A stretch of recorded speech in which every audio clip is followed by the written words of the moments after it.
Where's Miss Stuckey at? You want to come on up?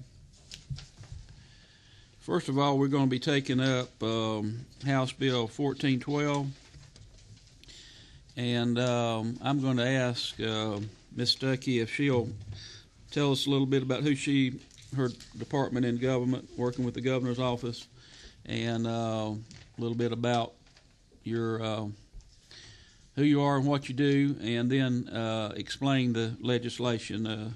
Of course, I introduced it, but she was very much involved in the crafting of the legislation. So, go ahead.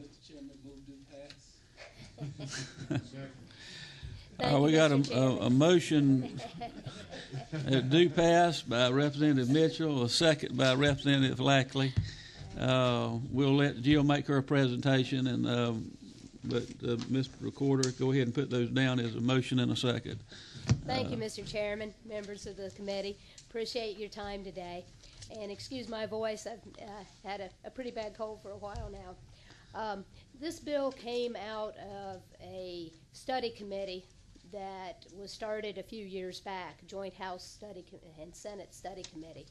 And basically what it says is if you're a city, county, or state government and school systems, and you're purchasing a vehicle, if you can purchase an alternatively fueled vehicle at about the same cost, then you're to do that. Then if the fuel is available at a reasonable cost, you're to do that. And the legislation was written intentionally very vague. So if there's folks out there that really don't want to do this, there are plenty of ways out. But what it will do is help from an economic development standpoint. I'm currently been talking with about 18 to 20 different companies that are interested in putting biodiesel or ethanol facilities in the state. And one of the first things they asked me is, what is the state legislature doing? Do they want us there? Are they encouraging? And this simple little bill will basically show them that, yeah, the state of Georgia is encouraging the use of alternative fuels, that we're doing it in our government, and that we would like for them to locate their facilities here. This could easily be a billion-dollar industry for the state, and it's also a homeland security issue. In the past few months, we've had a fuel shortage with Rita and Katrina, and I would love to be able to have homegrown fuels. It also helps our farmers, so I would ask for your support. And I'm the Director of Alternative Fuels for the state of Georgia. Okay, if you'll take a seat over there by Billy, they may have, well, first of all, do y'all got any questions of Jill? Anybody got any questions? If you'll sit over there, Jill, and at the end I'm going to let you wrap up. If you'll take notes, if there's anybody opposed to the bill, may want to address those concerns when we wrap up. Okay, do we have a list of people who wanted to comment? Okay, we'll hear from Lamar Norton next.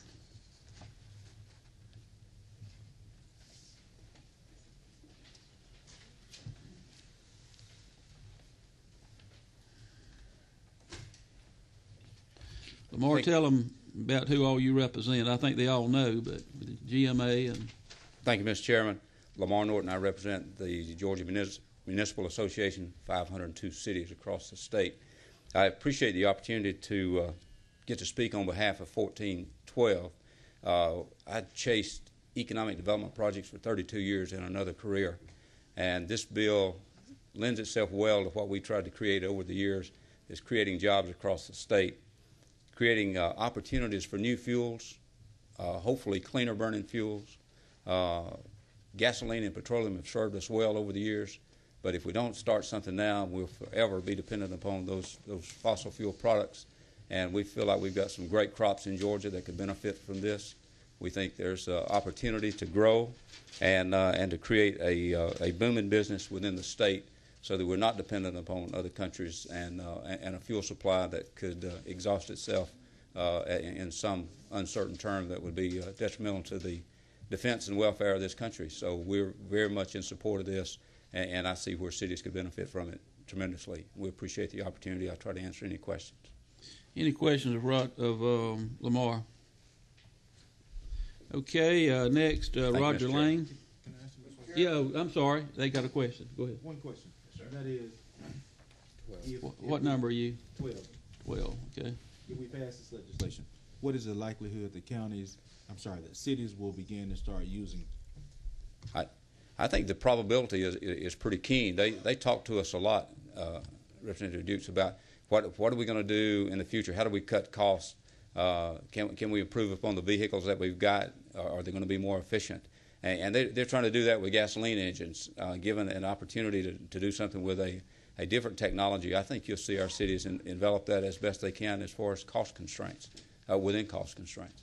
Is there anything that we can do here as a state to somewhat stimulate that effort? I think this sends a message to folks to begin to look at this and see if there's an industry that can be created and a technology that can be created so that we can utilize the equipment that we've got, or can we alter the equipment that we've got to make it use a particular ethanol or biodiesel fuel.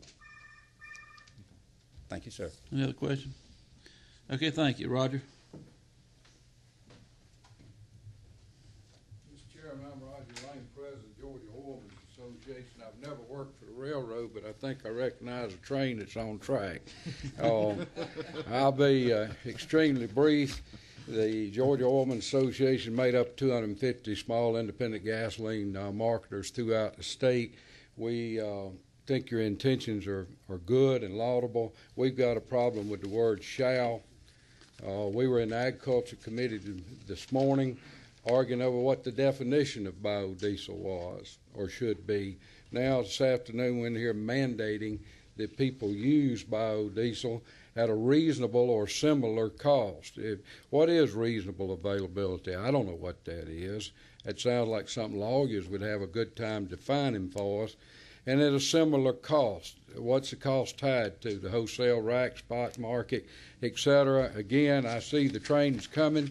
I'll be brief, but I'd really like to see the word shall change to should.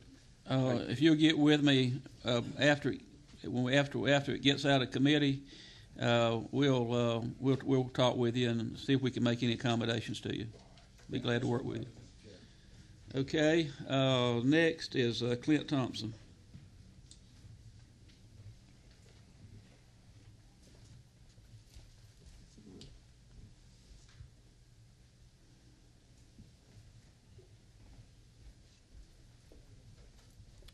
Hey, Tom, it's good to be here. We've been trying to do biofuels in Georgia before it was cool, and I just want to echo the economic impact of these projects. Tell us who you're with, Clint. Oh, I'm sorry. Thompson, Hoffman and Company, and my firm represents companies that actually produce the fuel or project development firm. But, you know, the point is that if you talk to a major oil company today or a major energy company as they've shifted their names to, they'll simply tell you there's not enough supply to meet the upcoming demand. And I think there's pretty much a consensus there. And if you look at the amount of R&D money that's being spent by those firms into alternative fuels areas, the message is pretty clear. I don't think, and we see a lot of states, there's over 16 states out there that have policy in place to supplement a federal legislation to support these industries right now. I'm not a proponent of a lot of policy to make this happen, but if there was one piece of policy that would encourage new vehicles for when the production is actually online in Georgia, I think you have that before you today. And I just want to say that I think this is a very good bill for sending a loud message to an industry that has a lot of money flowing to it right now. And if we want all these 20 projects that actually do exist out there to come to fruition, we need that money to come to them. And I think there's a strong message being sent right here. So I just...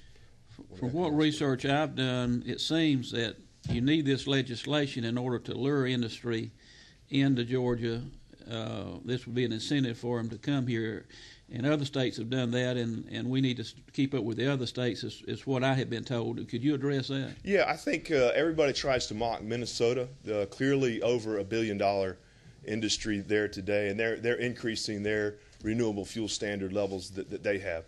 Just to give you an idea, a small plant, we have the data that's been studied on that fairly well, a 40 million gallon plant will produce 50 jobs directly, but hundreds of jobs indirectly. The economic impact to a region is more than $100 million sustainable every year for that region. So there's been a lot of policy that's been put into place that has carried this industry from a billion-gallon a year industry up to a 4 billion gallon a year industry, and going. The federal standard is 7.5 billion gallons, targeted for 2012. As a country, we're going to be there by the end of 2007 and 2008. We need to make sure that Georgia's on that train, because if we don't get on it, all the money's going to go elsewhere, where they do have policy and things that encourage projects. Okay. Any question? All right, thank you. Next is Bill Simpson. And while Bill's coming, Roger, let me say I want to be clear. I don't know that we can accommodate exactly what you want, but we'll be glad to talk with you, and if we can reach an accommodation, we will. And we'll be glad to work with you as best we can. Go ahead, Bill. Mr. Chairman, Yeah. Bill Simpson, Pupil Transportation Director of the state of Georgia. I think it's been well documented by a number of the speakers prior to me that we could have a tremendous economic impact on the state of Georgia. And of course, all the money that comes in, we sure would like to have some of it. But from the standpoint of the school bus industry, I'd like to make a few comments. We support the use of biodiesel. We have projects going now in the state of Georgia where it's in use. We're not having problems. We're facing with ultra-low sulfur coming in July, between July and October 1st of 2006. The lubrication factors of that particular fuel will create some difficulty in some of the engines out there. Biodiesel, with a 2% or 5% of biodiesel, it certainly can help from that end, which is the economic impact on expenditures at the local school systems. So we're just in support of the bill, and availability of it, more it is, it certainly can be used. The vehicles, and I'll make this point to the committee, really the vehicles, we're operating a whole school district now in North Georgia, and we're not having difficulties with that. And as long as the specifications are met by the refinery, there won't be any difficulties that we see down the road in that. So it's a win-win situation for us. We don't have to alter our vehicle. We don't have to buy a different vehicle. The vehicles we're purchasing anyway, and 99.9% of our vehicles are on the road for school buses are diesel. So just want to put our support for Jill's bill and know that it's not going to be a hampering to our operations as we go down the road. Let me ask, state for the record, who you represent again? I'm with the State Department of Education. Okay, thank you. I believe Billy had a question. Billy, what are you, number 12? No. I'm sitting here and I'm trying to figure out, what is biodiesel made from? Biodiesel is you can have it from soybean hulls. It can be from chicken fat and organic matter such as that. And it's mixed with your diesel fuel. And when it says B2, that means it's 2% of the diesel is the organic matter. Okay, so we still have diesel fuel. We still have diesel fuel. With the exception of 2%. Right. And now, Georgia Power been running B20. B20 is 20%. And they're not having any problems all in the metro area. So they've been doing this for several years. It's not anything new along that line.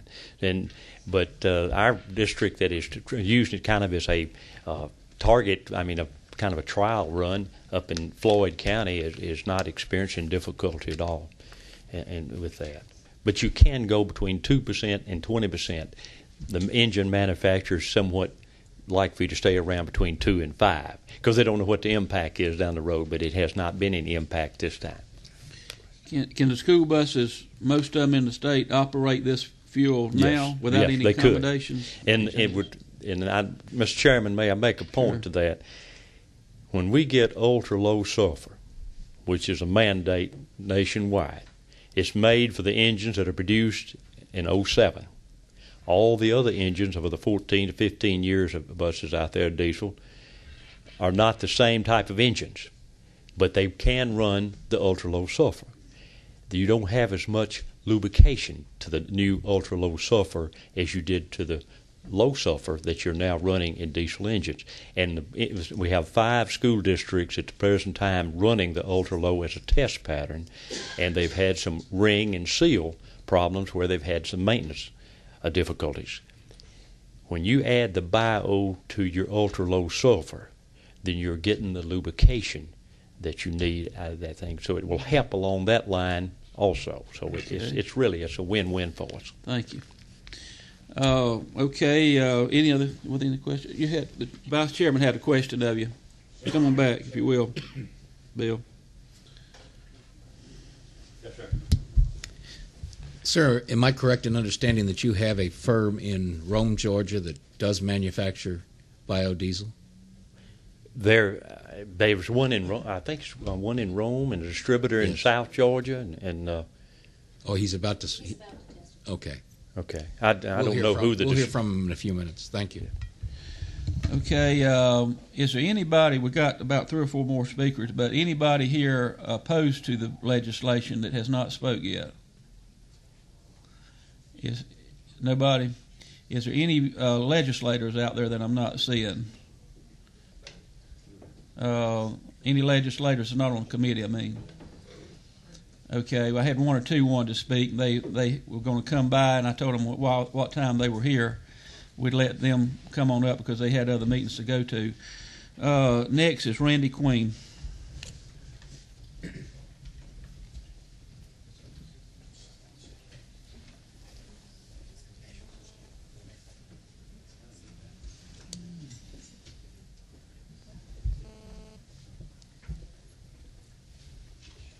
Thanks, sir. Again, my name is Randy Queen. I represent the General Motors Corporation. And what I do for General Motors is I sell to, or arrange the sale to, governments and public utilities in a 4-state area, Georgia being one of them. And one of the other primary focuses of my job is alternative fuel and advanced technology vehicles, and obviously the promotion thereof. And right now, in all of the states I go to, all of the customers I call on, this is a topic of every single contact, whether it be for passenger car, light duty truck, or the heavier trucks. Now at our place, we're kind of taking a fuel neutral position. Whatever is the better for the particular job application is the way we're going with it. In some cases, biodiesel, obviously in a truck, is going to be the way to go. On the other hand, there may be some issues where something else is better than biodiesel. We're not really pushing one or the other. But certainly in the light duties, the E85 is here. We've got in the neighborhood of 1.6 million vehicles on the road right now from General Motors. I can't speak for the other manufacturers, but I know all of it together is about 4 million out there right now. By the end of this calendar or model year, we will have produced about 2 million in total that are capable of running on it today. And we call them flex fuel in the fact that they can run on gasoline or 85% alcohol or anything in between. But the unfortunate thing is here in the state of Georgia, where there's, I had a count from last year, but it was in the 20-some-odd thousand range of our vehicles running. I dare say, other than the few fleets that have that fuel, none of them have ever burned the first ounce of alcohol. And that's a crying shame just simply because there's nowhere to get it. And we're here in support, to lend our support to this idea of going forward to suggest to those who make these kinds of decisions that whenever possible they would use these kinds of engines. Okay, any questions of Randy? Appreciate you coming on behalf of General Motors. Bob Cucci.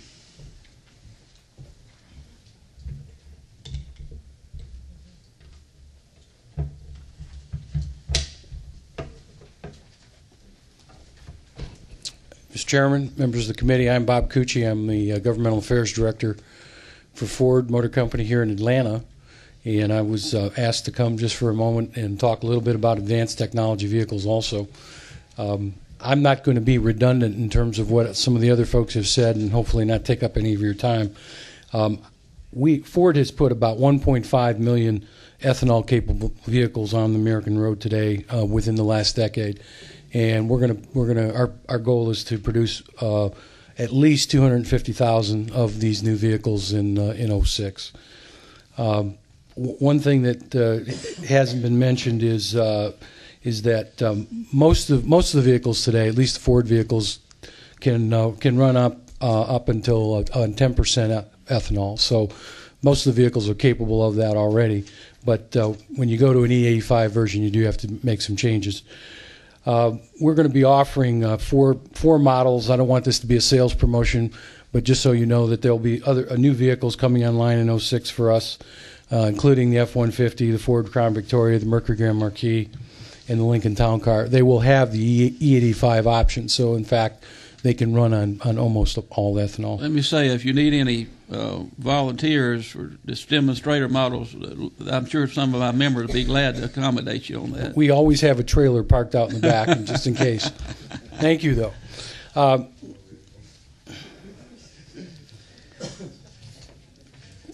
We also support the use of what we call advanced technology vehicles, and maybe we won't get into it today, but there's such a thing as hybrid vehicles, which is gasoline and electric power. And we actually produced a vehicle on an experimental basis that it is an E85 hybrid vehicle, and hopefully that will be the wave of the future in certain applications. We support what you're doing, and I don't have anything else to add other than what's already been said, so I'm not going to repeat it. Well, thank you, Bob, for your comments. Let me see if the committee has a question. Anybody? All right. Thank you. Very, very well presented. Thank you. Tom McCork. How many speakers? We just got one more after him. There's one more.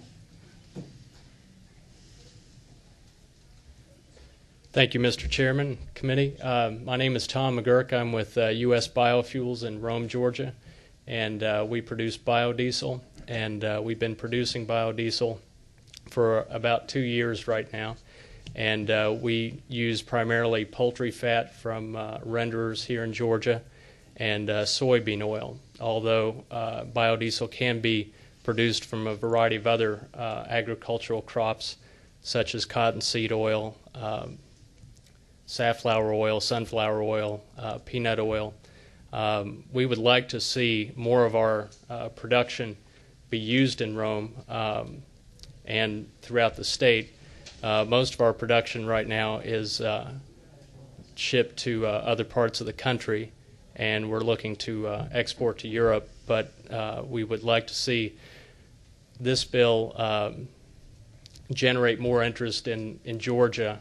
There's a lag in the southeast as compared to other parts of the country in the interest in alternative fuels, and we would like to see more of an interest here in the southeast. Okay, thank you. Appreciate your comments. Oh, we got a question here. About how much does it cost to produce and to sell a gallon of biodiesel? Right now, you're looking at approximately $2.50 per gallon. With the federal excise tax credit, when that's factored in to the distributor, that cost saving goes to the user, such that biodiesel is oftentimes cheaper than petroleum diesel. That's about $2.50. Yes, but when you yes, a dollar per gallon tax credit for the use of biodiesel. So, for example, if you have a blend of 20% biodiesel with 80% petroleum diesel, that gallon of blended biodiesel would have 20 cents per gallon tax credit, and that makes it, depending on the price of feedstocks and the price of biodiesel, it oftentimes makes it cheaper than petroleum diesel. Let me say, do we have another committee meeting scheduled here? We got to move quickly then. Thank you. Henson, can you hold your question? We'll hear from Mary Carr, and she'll be the last one.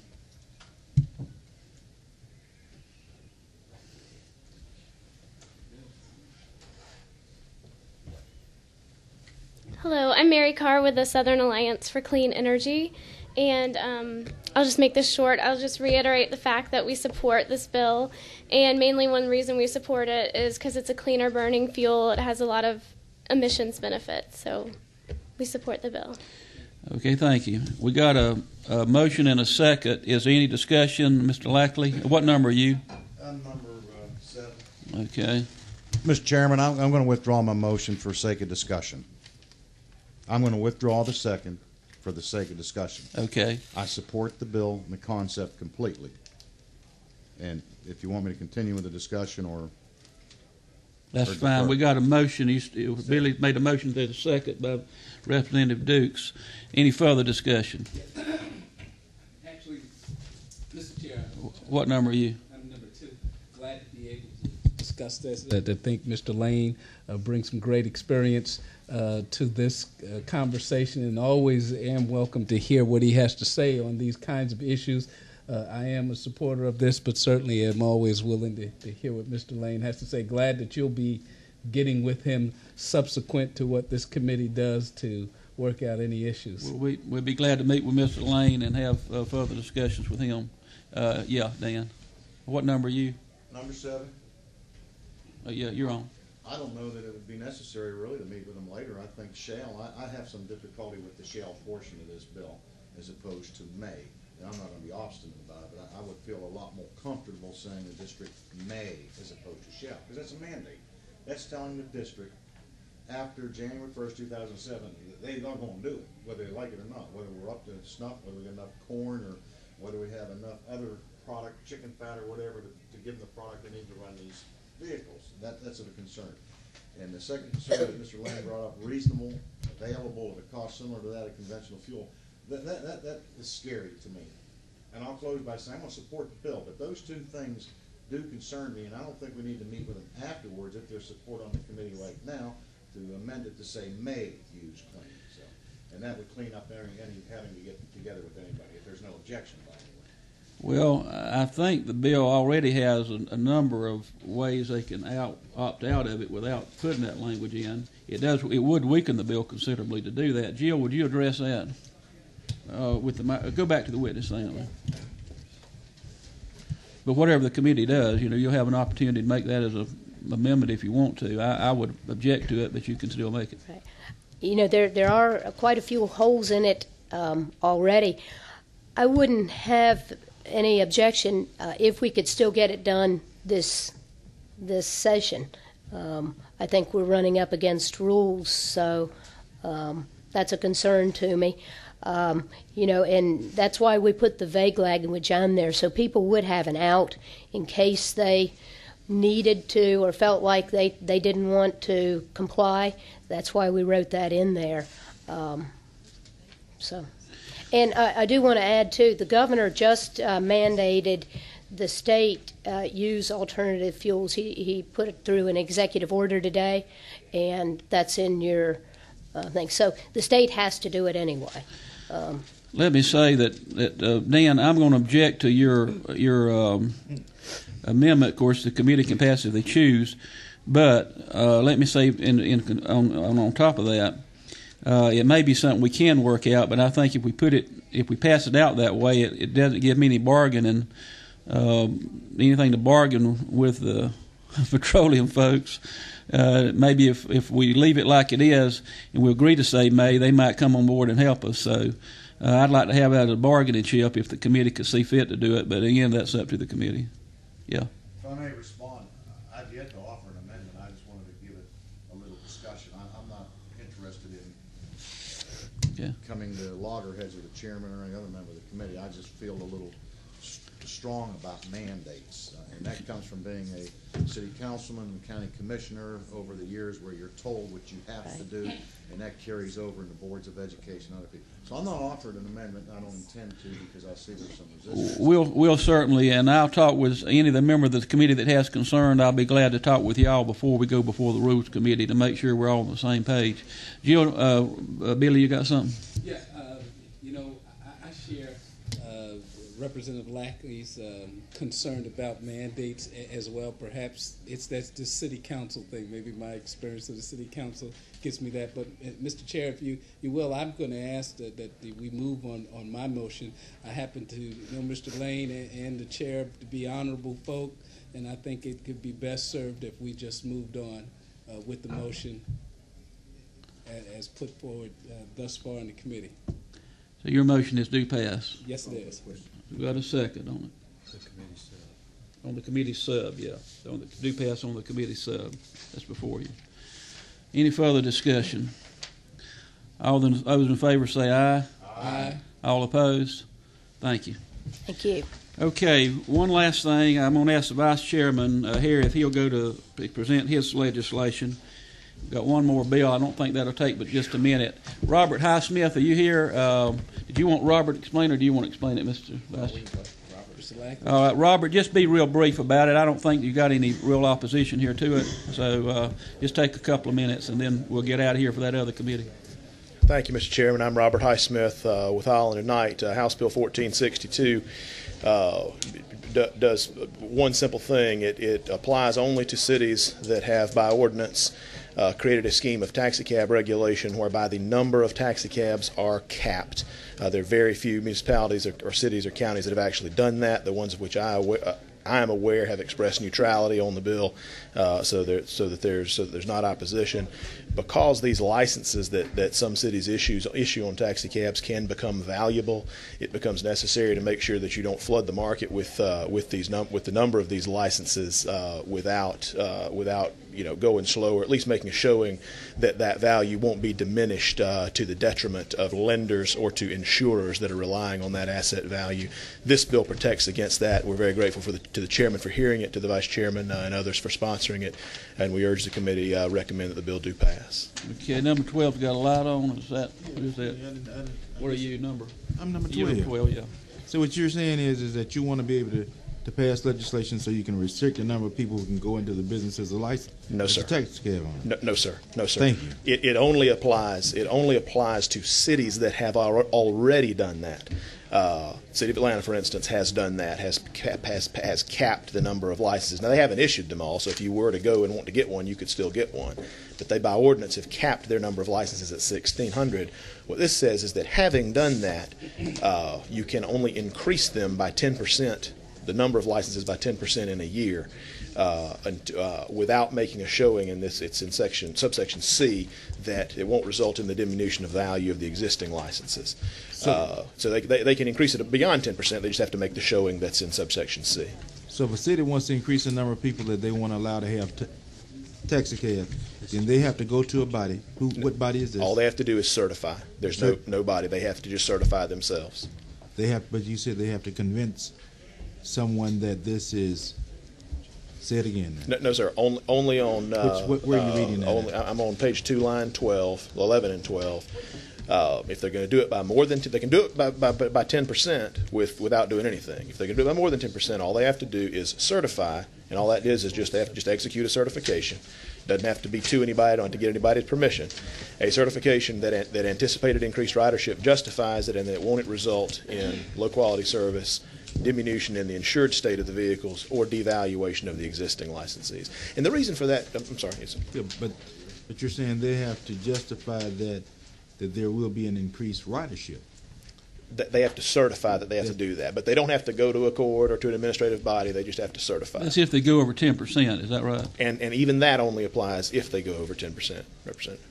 Okay, is this something that the cities and counties want? The only city that we're aware of, which is Atlanta, that has done this is neutral on the bill because they have no intention of doing it. Okay, I just don't like trying to tell my cities and counties what they can do. Absolutely, because I don't like them coming up here telling me what I can do. Absolutely, Representative, and that's why we worked with them on the text of the bill extensively. Okay. Any other discussion, questions? Yeah, Dan. Is this moving in the direction of what I read about that they do in places like New York City, where you get this medallion and all of a sudden it's worth $1 million or $2 million, and by that very fee makes it very difficult to get into people the business. That are newcomers, people, let's face it, people who drive cabs, many of them are not even you know, they're trying to start at the bottom of the rung of business, and I'm sitting here being concerned, getting a little nervous that we're going to do something that's going to prevent people that are coming to America for an opportunity, legally, I'm not talking about illegally, but legally, and start on that bottom rung, or if not starting at the bottom rung, or doing it to supplement as a second job. And I'm getting very skittish sitting here hearing we're going to do something, anything, that can conceivably hurt that process of free enterprise and opportunity.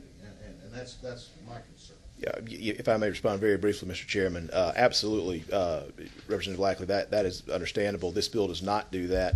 The option to engage in regulation of the taxi cab industry remains squarely with the local governments, cities and counties, and very few, to my knowledge, only one city or county in Georgia has enacted a scheme of regulation that limits the number of licenses, and we're certainly nowhere near a situation like New York, where they have. I haven't heard a million, but I have heard that a medallion in New York can be worth several $100,000, and we're nowhere near a situation like that, Representative.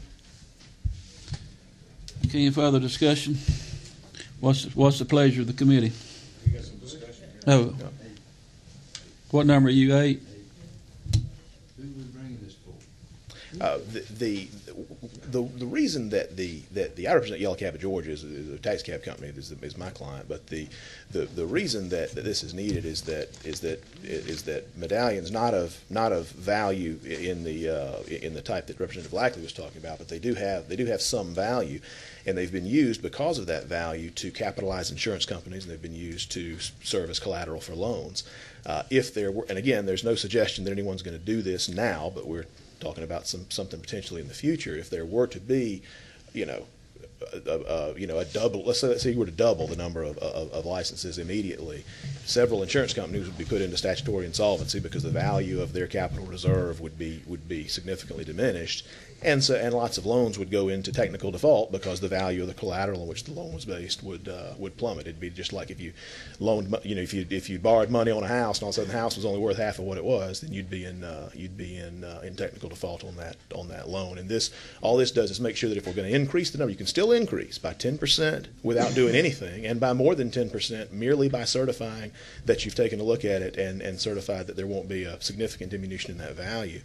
And to the extent that there's going to be an increase in the number, that it be a gradual increase as opposed to an immediate increase that could cause those negative economic consequences. If a city does not want to set a limit, does this bill in any way infringe on their rights not to set a limit? Absolutely not. In fact, it does not apply to them at all. If a city has a scheme of regulation and licensing, but that doesn't set the limit, and cities and counties can already, if they choose, can set a limit, and only one that I'm aware of has chosen to do so, and this bill doesn't change that either. Representative Dukes. Mr. Chairman, at the proper time, I'd like to move the table. I'll withdraw my question in view of that. At the proper time, I'd like to move the table. You want to? I think now would be the time. Mr. Chairman, I move we table.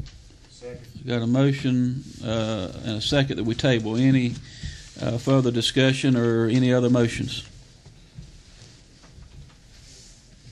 Question? Yeah. What number? 16.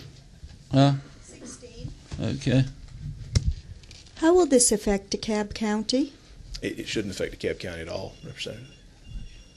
Do we not license? To my knowledge, DeKalb County doesn't have a cap on the number of licenses that it will issue. Okay. They do not.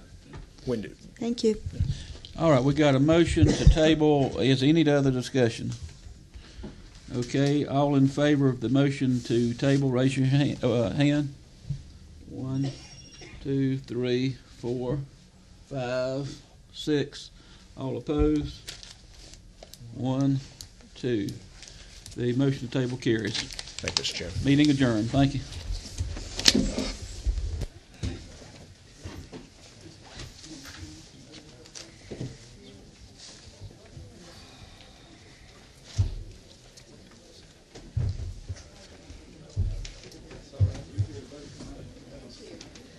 They went